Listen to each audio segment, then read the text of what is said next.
Bonjour, aujourd'hui on va voir une nouvelle séance de travaux dirigés de génétique des haploïdes. Je vous rappelle que les haploïdes sont des organismes à un chromosome. Pour ce type de travaux, en général, on utilise des champignons comme Neurospora crassa ou Sordaria. On va travailler ensemble 3 exercices avec leurs solutions.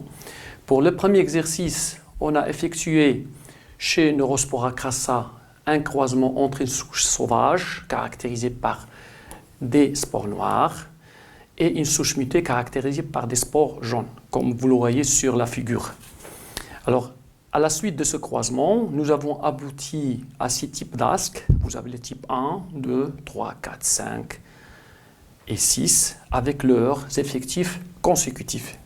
Alors, on vous demande comment sont formés un asque pré-réduit, un asque post-réduit. Et deuxièmement, on vous demande de calculer la distance génétique qui sépare le locus par rapport à son centromère. On va passer donc à la solution. Et avant de commencer les réponses, je vais vous faire un petit rappel. Alors en général, on parle de pré-réduction lorsqu'il y a absence de crossing over entre le centromère et les lieux occupés par le gène étudié. Comme vous voyez ici, donc vous avez ici les 2 caractères étudiés qui sont le caractère noir et le caractère jaune. Vous avez ici les 2 centromères. Donc en fait, ici, il y a absence de crossing over. Alors ce qui fait que la séparation des 2 caractères, c'est-à-dire noir et jaune, va se faire à la fin de la première division de la méiose. Donc à la fin de votre méiose et suite à une mitose supplémentaire, vous allez avoir soit 4 spores jaunes et 4 spores noirs et 4 spores jaunes. Sinon, on peut avoir le deuxième cas qui est 4 ascospores jaunes et 4 ascospores noirs. Et cette répartition, elle est due à ce qu'on appelle un jeu de hasard. C'est-à-dire, à ce moment-là, vous avez soit le jaune qui va être placé en bas de la cellule, comme vous voyez ici, sinon, le noir va passer en haut ou le contraire. Donc, pour ce type d'asques qui se produisent en absence d'un crossing over, vous avez donc ce qu'on appelle la production de 2 types qui sont le type 1 et le type 2. Alors, pour le deuxième cas, on parle de asques de post-réduction lorsqu'il y a formation d'un crossing over entre le centromère et le caractère étudié qu'on voyait sur ce schéma-là. Alors dans ce cas-là, la division des caractères va se faire non pas à la première division de la méiose, mais va se faire à la deuxième division de la méiose.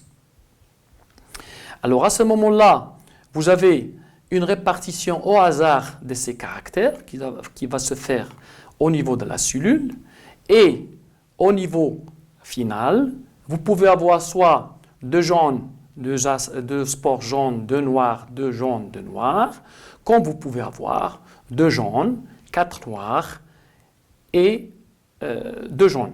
Sinon, vous pouvez avoir 2 jaunes, 2 noirs, 2 jaunes et 2 noirs. Donc là, en fonction de la répartition qui va se faire au hasard, au niveau de la cellule, vous pouvez avoir les 4 autres répartitions qui sont donc les asques post-réduits de type 3, 4, 5 et 6. Donc on va voir maintenant les réponses à nos questions. Donc, selon les données du texte de l'exercice numéro 1, donc nous avons obtenu les asques, ce qu'on appelle de type pré-réduit, et vous avez donc le type 1 et 2, et les asques de post-réduction qui sont produits suite à la formation d'un crossing over, et ce sont les asques de type 3, 4, 5 et 6. Donc là, vous avez les différents types d'asques avec leurs effectifs consécutifs. Alors en total, nous avons donc les types d'asques 1 et 2 qui ont des fréquences les plus élevées, 163 et 167. Ils correspondent donc aux asques pré-réduits, c'est-à-dire leur ségrégation, ou bien la ségrégation des allèles, des 2 allèles jaunes et noirs, se fait à la première division de la méiose. Et nous avons les asques de type 3, 4, 5 et 6, dont la ségrégation de 2 allèles noirs et jaunes se fait à la deuxième division de la méiose, il s'agit d'asque de post-réduction. Il se manifeste avec les mêmes fréquences, c'est-à-dire des fréquences égales.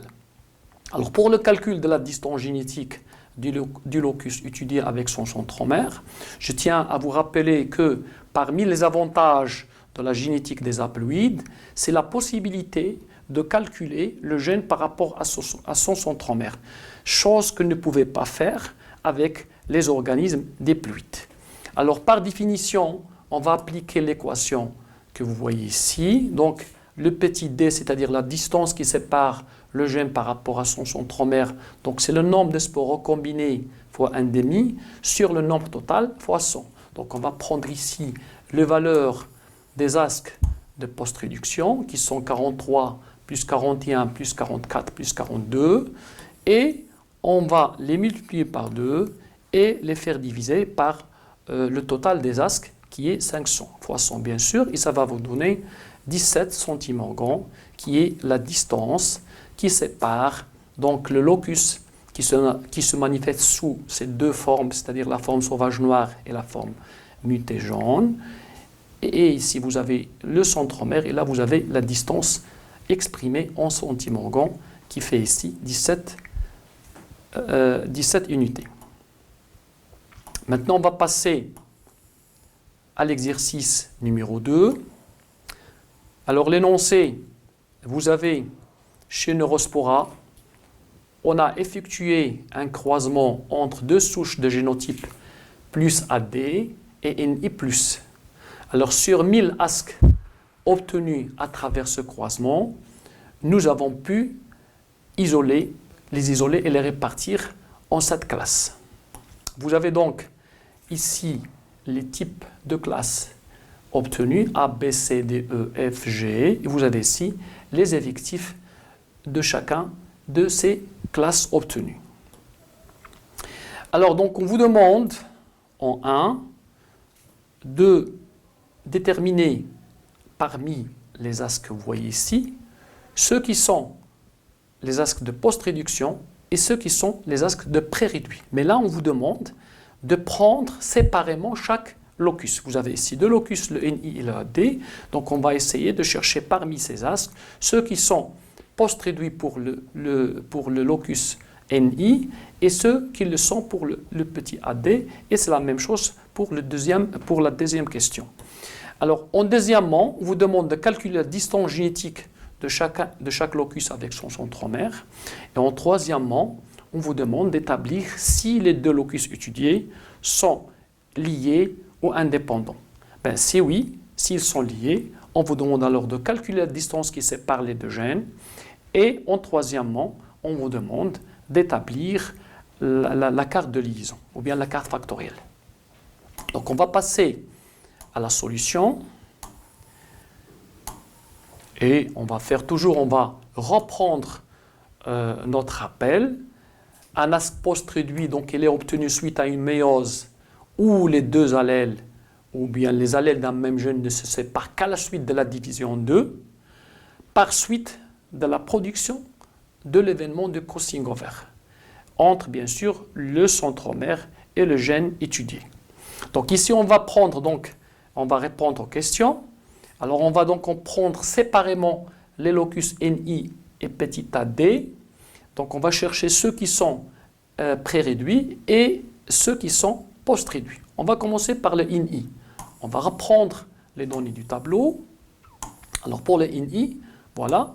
Alors le NI, vous voyez ici, vous avez NI 4 fois, plus. Donc là, il s'agit bien d'un asque de type pré-réduit, c'est-à-dire il n'y avait pas l'événement de crossing over. On va prendre ici c'est la même chose, NI, plus, donc il s'agit bien ici d'un asque pré-réduit. Ici c'est la même chose, NI, et là plus, donc il s'agit bien d'un asque de pré-réduction. Alors si on prend par exemple celui-là, vous avez plus, NI, plus, NI, donc il s'agit bien là d'un asque de post-réduction, c'est-à-dire il y a eu le phénomène de crossing-over qui a permis cette répartition au niveau de l'ASC. Vous avez ici la même chose, plus, NI, plus, NI. Donc on va maintenant prendre la même chose, mais cette fois-ci, on va essayer de chercher pour le locus petit a, d, parmi ces classes-là, ceux qui sont les asques de post-réduction et les asques de pré-réduction. Alors, pour le petit AD, vous avez petit AD, petit AD, petit AD, petit AD, donc le petit AD 4 fois, plus. Donc, il s'agit bien ici d'un asque de pré-réduction. Alors ici, petit AD, plus. Donc là, vous avez ici aussi un asque de pré-réduction. Et ici, donc là, vous avez AD, il s'agit bien ici d'un asque de post-réduction pour le caractère AD. Donc, grosso modo, donc on peut faire l'opération pour l'ensemble des classes d'asques obtenues. Et en résumé, donc nous allons faire un tableau récapitulatif dans lequel nous avons donc l'ensemble des asques de pré-réduction pour le caractère INI, donc c'est le grand A, grand B, grand C. Pour les asques post-réduits, c'est le D et le E, le F et le G, avec leurs effectifs consécutifs. La même chose pour le caractère petit a, petit d, ou bien le locus. Vous avez ici le grand A, le grand B, le grand D, et les asques de post-réduction. Donc c'est la classe C, E, F et G, et là vous avez la somme de l'ensemble des asques qui ont manifesté ce type d'asque. Alors pour le calcul des distances génétiques, bien sûr, les distances génétiques qui séparent les deux locus par rapport à leur centromère, donc on va reprendre la même formule de tout à l'heure. Vous avez ici donc la distance qui sépare le locus UNI par rapport à son centromère, c'est toujours la somme des asques post-réduits fois 1,5 sur le total fois 100. Alors ici, les asques de post-réduction pour le caractère I, c'est là. Vous avez 5 plus 90 plus 1 plus 5 sur le total. Voilà. Et ça va nous faire une valeur de 5,55 centimètres. Alors pour le deuxième locus, c'est-à-dire le petit a, petit d, donc on va faire la même chose. Donc on va prendre tous les asques de post-réduction fois 1,5, fois 1000, fois 100, et ça va nous donner une valeur de 9,30 centimètres. Donc là, on vient, comme je vous l'ai dit, de calculer les distances qui séparent les deux locus par rapport à leur centromère. Alors, maintenant, pour répondre à la question numéro 3, alors la question numéro 3, c'était quoi? C'était d'établir si les deux loci sont liés ou sont indépendants. Alors, on va répondre à la question. Alors, pour ce faire, alors pour répondre à la question, je vais vous faire d'abord un petit rappel, plus simplifié. Alors, je vais vous donner le résultat d'un croisement entre deux souches parentales P1 et P2 qui sont de génotypes respectifs petit a, B et petit a plus, B+.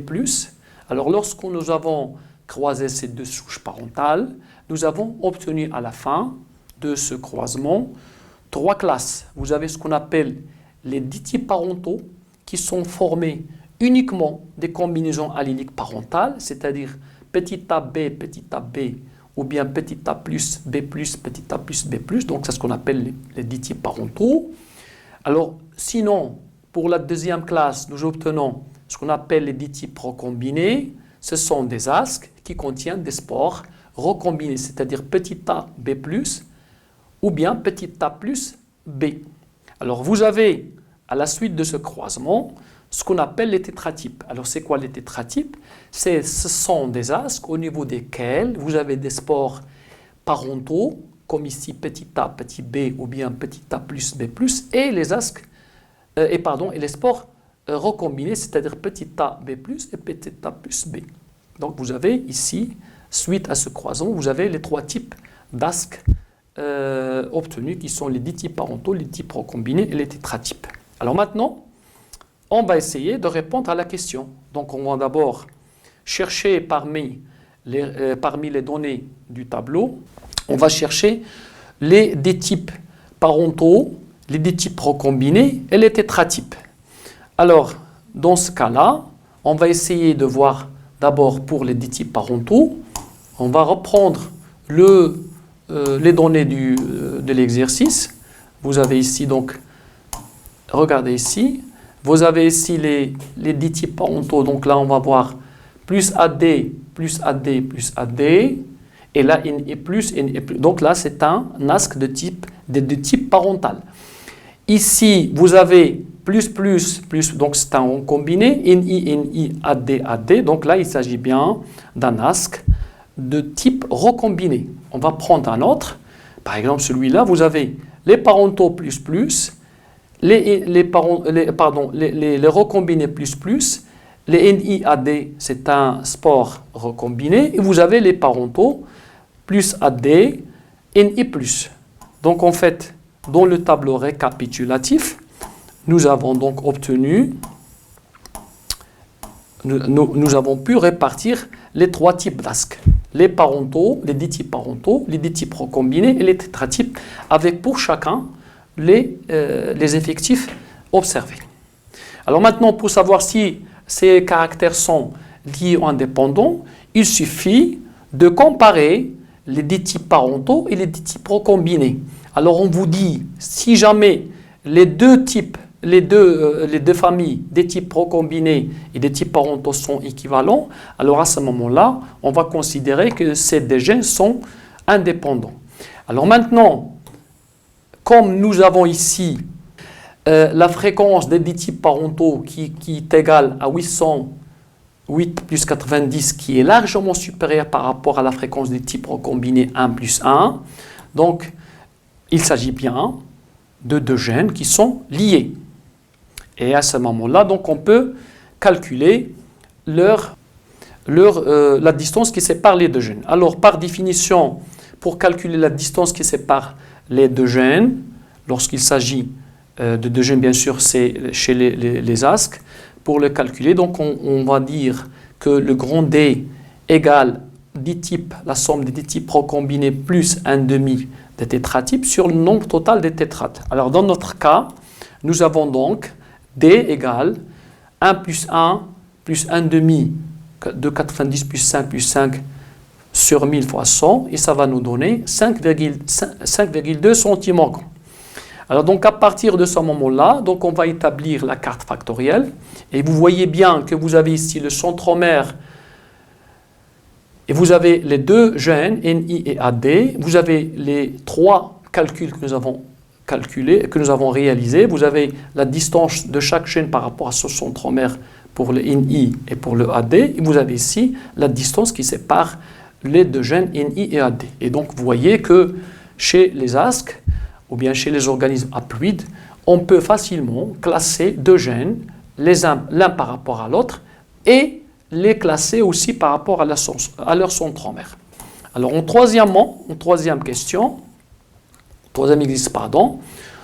nous avons donc toujours chez Neurospora, on a effectué un croisement entre deux souches de génotype BC et plus, et la descendance obtenue à partir de ce croisement, il se présente sous le tableau que vous voyez. Donc vous avez 7 classes, 1, 2, 3, 4, 5, 6 et 7, et vous avez ici les effectifs relatifs à chacun de ces types obtenus. Alors on vous demande toujours de chercher parmi les deux locus étudiés B et C, ceux qui sont post-réduits et ceux qui sont pré-réduits. On vous demande en deuxièmement de calculer la distance génétique de chaque locus avec son centromère. Et en troisièmement, on vous demande de savoir si les deux gènes sont liés ou sont indépendants. Si oui, s'ils sont liés, donc on vous demande de calculer la distance qui les sépare et bien sûr de donner la carte factorielle. Voilà. Alors pour les types d'ASC, pour chaque locus, alors on va prendre le petit b, par exemple ici, le petit b pris séparément, vous voyez donc petit b plus, petit b plus, petit b petit b++. Alors partout, il n'y a que les ASC de type pré-réduit. Il n'y a pas des ASC de type post-réduit pour ce type, pour ce locus B pris séparément. Voilà. Alors, on va faire la même chose pour le petit c, le locus petit c. Alors, le locus petit c, vous avez ici donc C, donc c'est un asque de type de pré-réduction. Ici c'est un asque de type de post-réduction. Vous avez plus, C, plus. Là, vous avez C, plus. Donc, c'est un asque de pré-réduction. Donc, en gros, nous avons établi le tableau récapitulatif dans lequel nous avons les différents types d'asques produits pour chacun de ces deux locus avec leurs effectifs observés. Alors, donc, on va commencer d'abord par le calcul de distance génétique qui sépare le locus petit b par rapport à son centromère. Alors ici, vous voyez que pour le b, nous avons 0. Ça veut dire qu'il n'y a pas eu de phénomène de crossing over. Et vous avez donc la distance qui sépare le petit b par rapport à son centromère, c'est 0. Mais en réalité, on doit vous rappeler que normalement, un gène dont la distance est égale à 0, c'est-à-dire c'est un gène qui est très proche du centromère. Alors en général, on ne dit pas que la valeur est égale à 0, mais on parle d'une valeur qui est inférieure à 1. Pourquoi? Parce que, sachant que le gène il est très proche du centromère, on ne peut pas avoir la formation d'un crossing over. Alors pour le deuxième caractère, le petit d, c'est-à-dire la distance qui sépare le petit c par rapport à son centromère, donc est égal au nombre d'asques pré-réduits fois 1,5 sur 100 fois 100, et ça va vous faire 6 centimorgans. Ok? Alors en troisième lieu, on va donc établir le tableau dans lequel on va classer les ditypes parentaux, les tétratypes et les ditypes recombinés pour les deux caractères. Alors on va reprendre le tableau. Voilà.